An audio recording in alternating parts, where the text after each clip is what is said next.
L'activité physique à l'âge enfantin conduira bien à l'intelligence à l'âge adulte.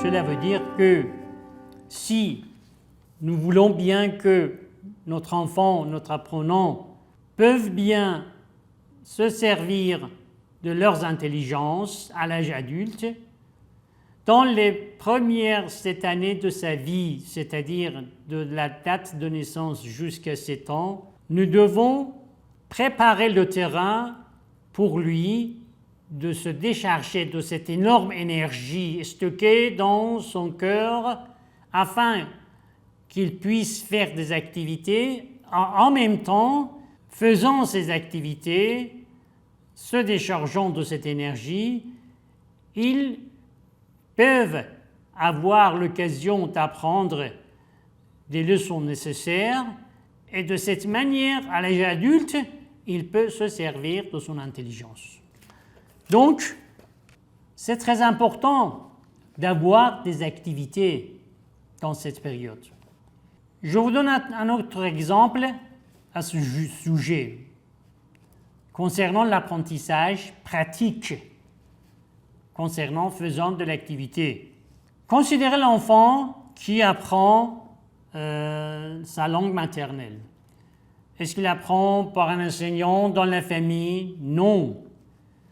Il vit dans sa famille et il écoute les conversations entre leurs parents, il essaie de les imiter, il commence à parler imitant ces paroles et de cette façon, petit à petit, il apprend sa langue maternelle par pratique.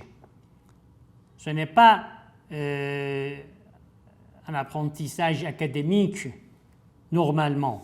Donc, par cette imitation, par cette pratique, il peut apprendre sa langue maternelle. L'autre point important dans ce procès est que l'apprentissage doit être indirect. C'est-à-dire, quand vous apprenez quelque chose d'une façon indirecte, ce sera plus durable pour vous. Vous apprenez ce sujet d'une façon plus efficace, enfin plus professionnelle. Cela vous reste, cela va vous profiter, cela va avoir des intérêts pour vous d'une façon applicable dans toute votre vie. Pourquoi? Parce que vous avez appris ce sujet d'une façon indirecte. Tandis que l'apprentissage direct n'a pas tellement de succès à ce propos. Tout le monde est d'accord sur ce sujet que le premier moyen d'un apprentissage indirect, ce n'est que des jeux actifs. C'est-à-dire, par jouer, vous pouvez apprendre d'une façon indirecte, mais des jeux actifs, des jeux qui font bouger nos apprenants, nos enfants. Avec cette décharge d'énergie, l'apprentissage d'une façon indirecte sera plus efficace. Des jeux actifs. L'éducation de cette manière serait une éducation intégrante. L'éducation acquise par cette méthode serait intégrante. Une éducation intégrante est munie de 2 qualités. Elle est basée sur des infrastructures et elle possède des effets visibles. C'est-à-dire le résultat est visible. Vous pouvez apercevoir le résultat de cette éducation intégrante basée sur les infrastructures. Pour comprendre mieux ce que fait une éducation intégrante basée sur les infrastructures, je vous donne un exemple. Prenez pour l'exemple le fait de mentir. Tout le monde sait que mentir, c'est un acte méprisable. Mais est-ce que personne ne ment jamais? Bien sûr, il y a des moments où quelqu'un ment. Mais pourquoi cela? Pourquoi ne pas mentir n'est pas devenu une habitude bien juste chez n'importe quelle personne? On doit trouver la racine de mentir.